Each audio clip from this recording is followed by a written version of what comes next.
নমস্কার, শুভঙ্কর কয়াল ইউটিউব চ্যানেলের পক্ষ থেকে আপনাদের প্রত্যেককে জানাই স্বাগত।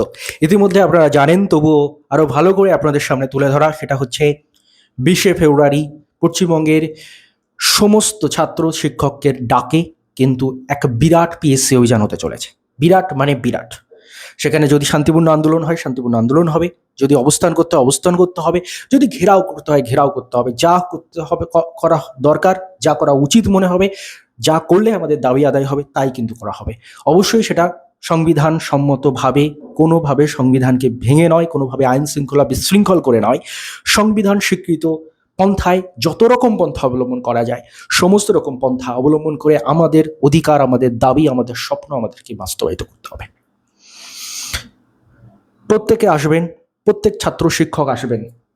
প্রথমত একটা অনেক মিসকনসেপশন থেকে যায় যে ওরা যাবে আমি যাব না, ওরা তো যাচ্ছে, আমার বাড়ি দূরে, আমি কেন যাব।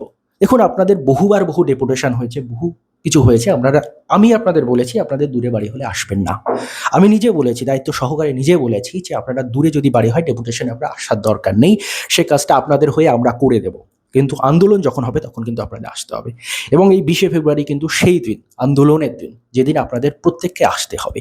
সে আপনার বাড়ি কোচবিহার হতে পারে, দার্জিলিং হতে পারে, জলপাইগুড়ি হতে পারে, বা আপনার বাড়ি জঙ্গলমহলে হতে পারে, পুরুলিয়ায় হতে পারে, বা আপনার বাড়ি সুন্দরবনে হতে পারে, যেখানে হোক আপনার বাড়ি। আপনি যদি পশ্চিমবঙ্গের চাকরি প্রার্থী হন, পশ্চিমবঙ্গের সাধারণ নাগরিক হন, এমনকি শুধুমাত্র ওদের চাকরিটা তো এমন নয় যে যারা চাকরি বাকরির জন্য পড়ছে তাদের দাবি, যারা এখন স্কুলে পড়ছে তারা কিসের আশায় পড়ছে? তারা স্কুলে পড়ে যদি তারপরে কলেজে পড়বে, তারপরে গ্রাজুয়েশন করবে, তারপরে যখন তারা চাকরির দাবিতে আসবে তখন যে দেখবে যে অলরেডি নিয়োগ বন্ধ হয়ে গেছে, তাদেরও দাবি এটা। যারা বর্তমানে কলেজে পড়ছে, 2 বছর পরে তোমাদের ওই লাইনে দাঁড়াতে হবে, 2 বছর পরে তোমাদের ওই চাকরি ভিক্ষা করতে হবে। তখন যদি তার আগে যদি চাকরির পরীক্ষায় জবনিকা পড়ে যায় তখন আপনারা করবেনটা কি? কলেজে এখন যারা পড়ছেন তারা তখন করবেনটা কি? দাবিটা সবার, শুধু তাই নয়, যারা ছাত্রছাত্রীর বাবা মা রয়েছেন, গার্ডিয়ান রয়েছেন, দাবিটা সমানভাবে আপনারাও এবং আমাদের থেকে বেশি দাবি আপনারও। কারণ আপনার সন্তানটা চাকরি পাবে কি পাবে না, আপনার সন্তানটা যে পড়াশুনোয় মেধার সঙ্গে উতরে এসছে, সে আলটিমেটলি চাকরি পাবে নাকি ভিক্ষার বাটি নিয়ে দৌড়ে দৌড়ে ঘুরে বেড়াবে, বা ভিক্ষার বাটি নিয়ে লাইনে দাঁড়াবে, বা ভাতার দাবিতে লাইনে দাঁড়াবে, সেট বিচারটা কিন্তু গার্ডিয়ান হিসেবে সেটা আপনারও দায়িত্ব।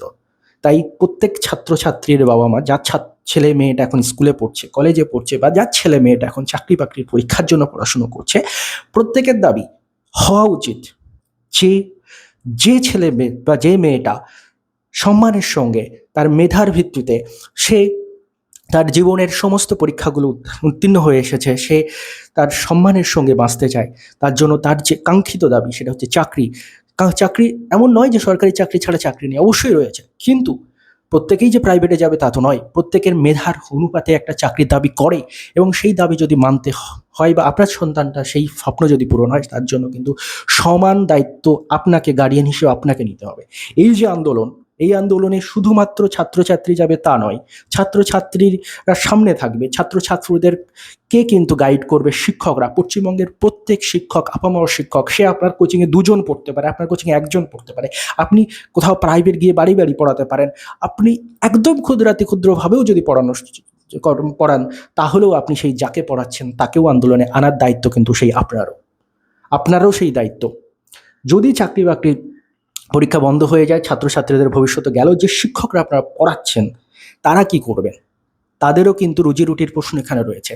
পশ্চিমবঙ্গের যেখানে যত শিক্ষক রয়েছেন, আপনাদের দায়িত্ব আপনাদের চেনা পরিচিত ছাত্রছাত্রী যা রয়েছে তাদেরকে কিন্তু আন্দোলনে নিয়ে আসা।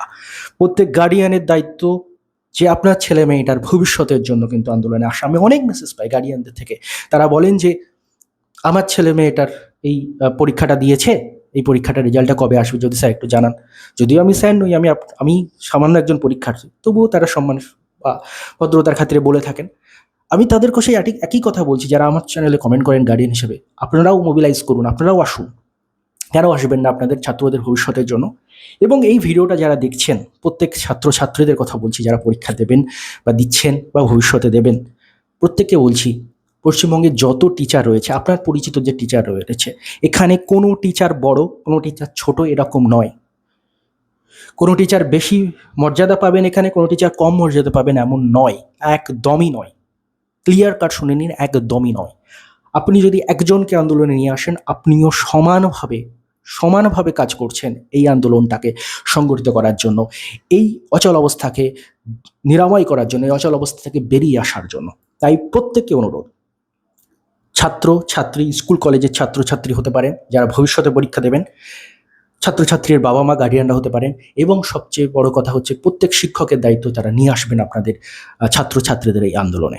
কেন এই আন্দোলন? প্রথমত আশা করি এই প্রশ্নটা নতুন করে অ্যাড্রেস করার দরকার নেই, আপনারা আশা করি প্রত্যেকে জানেন কেন এই আন্দোলন। লাস্ট কিছু বছর ধরে চাকরি বাকরির যে পরিস্থিতি হয়েছে এখানে আমাদের রাজ্যে, এবং অবশ্যই সেখানে কেন্দ্র রাজ্য বলে এই বিভেদ আমরা করছি না, আপামর মানে বিভিন্ন সরকারের বিভিন্ন রাজনৈতিক দল, সেটা আমরা কোনো রাজনৈতিক মন্তব্য এখানে করছি না, কিন্তু বর্তমানে আমরা প্রেক্ষিতে আমরা যেটা দাঁড়িয়ে দেখছি, কোনো রকম চাকরির নোটিফিকেশন নেই। আগেই ভোটের সময় চাকরির নোটিফিকেশন আসতো, সেটাও বর্তমানে আসা বন্ধ হয়ে গেছে। অর্থাৎ ভোটের আগেও চাকরির নোটিফিকেশন যখন আসছে না, তখন ধরে নিতে হচ্ছে যে চাকরি বাকরিতে মনে হয় জবনিকা পড়তে চলেছে, সরকারি চাকরি নামক চাকরিটা মনে হয় আর থাকলো না, সেখানে মনে হয় ওই সিভিক দিয়ে সেটাও মনে হয় পূরণ করে নিয়ে কোনো রকমে চলবে আর কি। তো এই হচ্ছে ব্যাপার। কি দাবি রয়েছে আপনার আশা করি প্রত্যেকে জানেন, আমি জাস্ট প্রচুর দাবি রয়েছে, প্রত্যেকের যা যা দাবি রয়েছে সবগুলোই অ্যাড্রেস করা হবে, কিন্তু কয়েকটা আমি এখানে বলছি, বাকি দাবি আপনারা অবশ্যই জেনে যাবেন আন্দোলনে আসলে। প্রত্যেকের দাবি রাখবেন, আপনার কোনো ব্যক্তিগত মানে আলাদা করে যদি কোনো দাবি থাকে সেটাও আপনি উত্থাপন করবেন সেদিন আন্দোলনের দিন।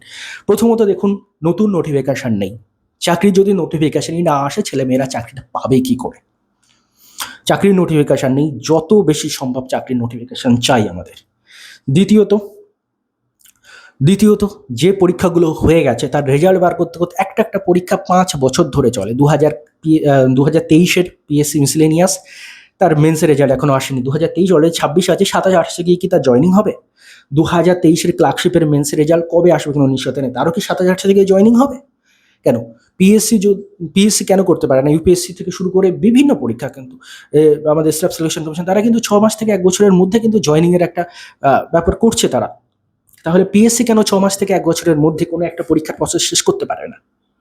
তাদেরকে 6 মাস থেকে 1 বছরের মধ্যে প্রত্যেকটা পরীক্ষা প্রসেস শেষ করতে হবে। একটা পরীক্ষা আমি দিলাম 5 বছর পরে, কেন? ভোটের রেজাল্টই তো, ভোটের রেজাল্ট আজকে বাংলাদেশে ভোট হচ্ছে, এই সন্ধ্যের পর থেকেই গণনা শুরু হয়ে যাবে, কারণ ভোটের রেজাল্ট তো দিনের দিন চলে আসছে। ওয়েস্ট বেঙ্গলে যখন ভোট হবে, ভোটের 2-3 দিন পরেই তার রেজাল্ট চলে আসবে।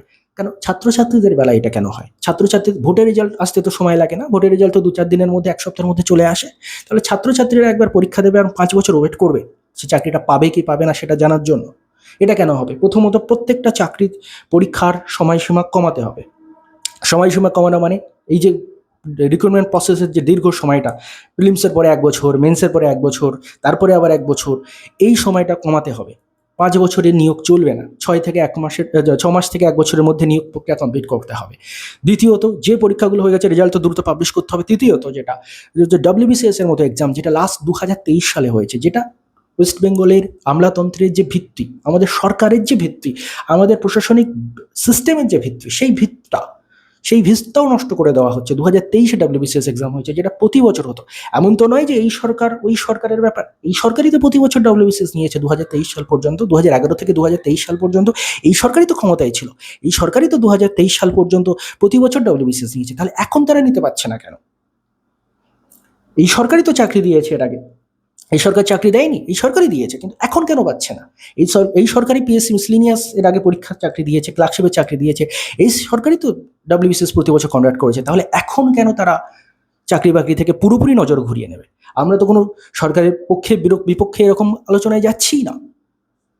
রাজনীতির জায়গায় থাকবে, ভোটের জায়গায় থাকবে, কিন্তু ভোটের ইস্যু যদি ভাতা হয়, ভোটের ইস্যু যদি বেকার ভাতা হয়, ভোটের ইস্যু যদি লক্ষ্মী ভাণ্ডার হয়, তাহলে ভোটের ইস্যু কেন চাকরি হবে না? ভোটের ইস্যু কেন বেকারত্ব সমাধান হবে না? ভোটের ইস্যু কেন কর্মসংস্থান হবে না? এই প্রশ্নটাই তো আমরা রাখছি। আপনাদের আবারও বলছি, আমার এই ভিডিও অনেকজন দেখবেন আশা করি। প্রত্যেকের আমি একটা অনুরোধ করছি, যদিও অনুরোধটা ভিডিওর প্রথম দিকে করে দিলে ভালো হতো, শেষের দিকে কতজন দেখবেন, শেষ পর্যন্ত কতজন থাকেন আমি জানি না। অনুরোধটা এটাই যে আপনার পরিচিত ইউটিউব চ্যানেল থেকে শুরু করে ফেসবুক পেজ যে যা রয়েছে, তার সাথে সাথে বিভিন্ন কোচিং ইনস্টিটিউট, টিচার যারা রয়েছে, প্রত্যেককে সমানভাবে আসার জন্য আহ্বান জানান। আমাদের এই আন্দোলনে শরিক হওয়ার জন্য আহ্বান জানান। না হলে কিন্তু ভবিষ্যৎটা যেমন আপনারও অন্ধকার হবে, আমারও অন্ধকার হবে, এই রাজ্যের অন্ধকার হবে, এই দেশেরও অন্ধকার হবে। দেখা হচ্ছে 20শে ফেব্রুয়ারি সকাল 11টায় পিএসসি অফিসের সামনে। আশা করি প্রত্যেকে নিজের স্বপ্নের বাস্তবায়ন করতে, প্রত্যেকে নিজের অধিকার বুঝে নিতে ওই দিন হাজির থাকবেন। যদি না থাকেন তাহলে আপনার এখান থেকে 10 বছর পরে গিয়ে যখন মাথা খুঁড়বেন, যখন মনে করবেন যে আমি যদি একটু চেষ্টা করতাম জীবনটা আরও ভালো হতে পারতো, তখন কিন্তু আপনি নিজের প্রতি নিজেকে দোষারোপ করবেন। তাই আবারও বলছি, 20শে ফেব্রুয়ারি সকাল 11টায় পিএসসি অফিসের সামনে আসুন, নিজের অধিকার বুঝে নিতে আসুন। ধন্যবাদ।